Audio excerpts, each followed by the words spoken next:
Might you be interested? Oh, I'm interested, all right. You are? Yes. I'm interested in how a day of back-breaking work hauling coal, which you have just come from, could leave not a trace of dust or coal on your shoes and clothes, but has in fact managed to scent your hair with lavender.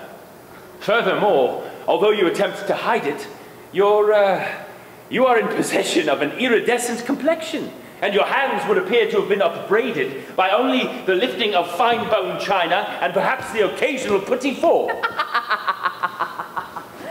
You win, Oscar. You said you would. Who said I would? You may come in now, Oscar. It's over. You've won. And now, for the most satisfying of all retorts, I told you so! Good evening, Mr. Holmes. Mr. Wilde, always a surprise, even when you're expected. And Mrs. Turner. Oh, may I present Helen, formerly of Troy, better known to the clamoring multitudes as Mrs. Lily Langtry, or the Jersey Lily. Very good, Mrs. Langtry, Mr. Sherlock Holmes. Dear lady. Mr. Holmes. Mrs. Langtry, Oscar, please allow me to introduce my assistant, Dr. John Watson. Dr. Watson! You look just as you do in Edward Pointer's portrait of you.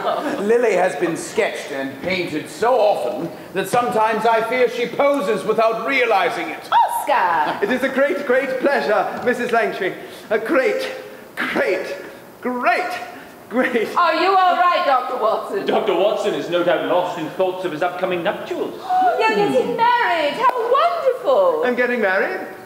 Oh, yes, I'm getting married, thank you. He is supremely contented and eternally entranced. Oh, quite. I was wondering, Holmes, how it is that you and Mr. Wilde Are acquainted with one another. Well, I've never known you to have a penchant for the theatre. I don't, but I do have a taste for logic, which is essential for the construction of a satisfying stage play. Well, some time ago, Mr. Wilde wrote to me regarding his struggle with a minor literary necessity. While he possesses in abundance the skills of his craft, Mr. Wilde, like many brilliant men, has an Achilles heel. Titles. Titles! That small thread which pulls together all the others. I have, on occasion, suggested a title or two to Mr. Wilde. Are you working on a play now? Yes, with Mrs. Langtry, actually. And I'm afraid I won't be needing your services for this one, Mr. Holmes. Oh, glad to hear it. What's the latest called? The Importance of Being Forthright. Ha ha! What? Nothing. It's a wonderful play. His best yet, I think. A few mesmerizing scenes for your perusal.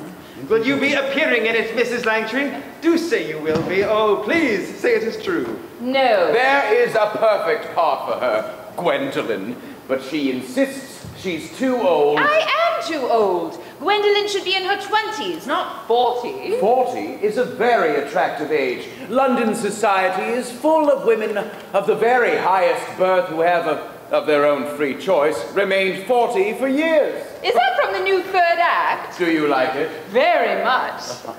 What do you think, Mr. Holmes? Could I play a woman in her 20s? You can play anything, anyone, anytime. Shall I tell you the truth, Mrs. Langtry? I wish you would. You are too old. Holmes!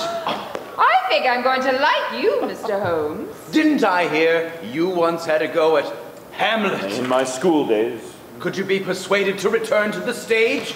I have a character named Algernon Moncrief. You may stop right there. I'm afraid it would be impossible for me to give my undivided attention to anything named Algernon. Now then, let me ask you a question. What was the purpose of this little gambit?